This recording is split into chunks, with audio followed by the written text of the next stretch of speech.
based on a complaint na there is an extortion for huge amount of money perpetrated by the individuals who were apprehended last night. So, there's nothing extraordinary kasi trabaho naman natin ng NBI to go after mga ganitong complaints. No? So, they will be charged of rapid extortion in relation to violation of the SARPER law. Republic Act 1175 na.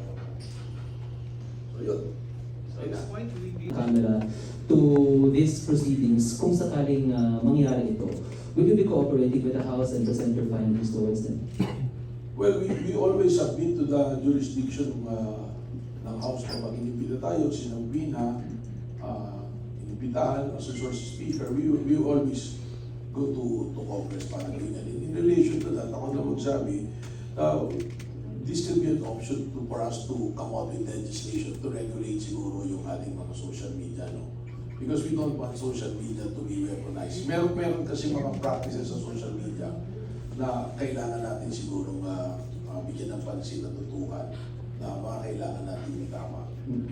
One way or another, baka lahat naman tayo will be victimized by fake news, yung mga ganyan. Those things should be addressed, and I think it's about time. Not zeroing on BGMN or the personalities, but on the social media in general. Siguro dapat yun yung ating direction dito when there be a legislation na kailangan gawin.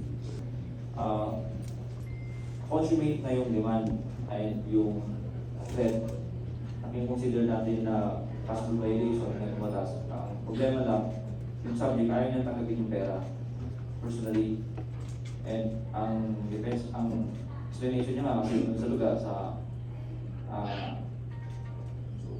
hotel, so maraming CCTV. So nag-instruction sa amin na dalhin ito sa isang lugar sa Pasig at ibang tao yung magtatanggap. So we have to release him kasi nga hindi niya, at that time hindi niya tinanggap yung pera. So binitawan na niya siya and karoon kami yung dating, surveillance. Hanggang sa napunta kami doon sa tao na binigay niya na address na binigay niya. So they will be under the jurisdiction ng Pasig prosecutors and RTC eventually kung umakit yung kaso. Okay, thank you very much. Again, Mr. John Consulta. John Consulta po, GMA News. Magandang araw po sir. Congratulations po sa NBI for the successful operation. I'd like to address this question to our operatives with your indulgence po, Director, sir. Pwede lang po namin malaman yung timeline.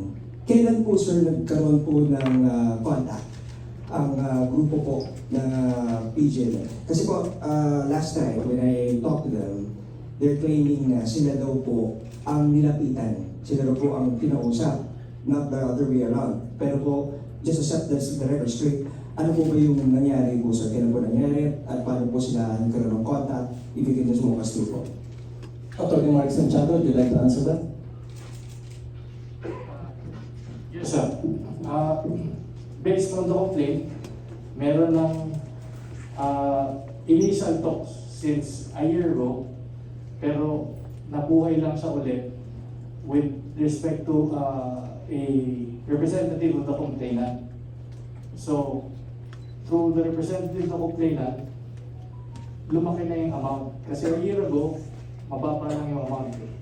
Pero through the representative of the complainant, 2 weeks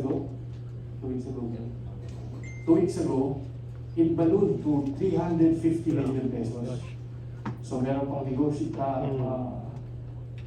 mga usap-usap. Ang final demand is, take it or leave it, 300 million pesos. Until pumapa tayo sa entrapment po kahapon. Sir, ano po ang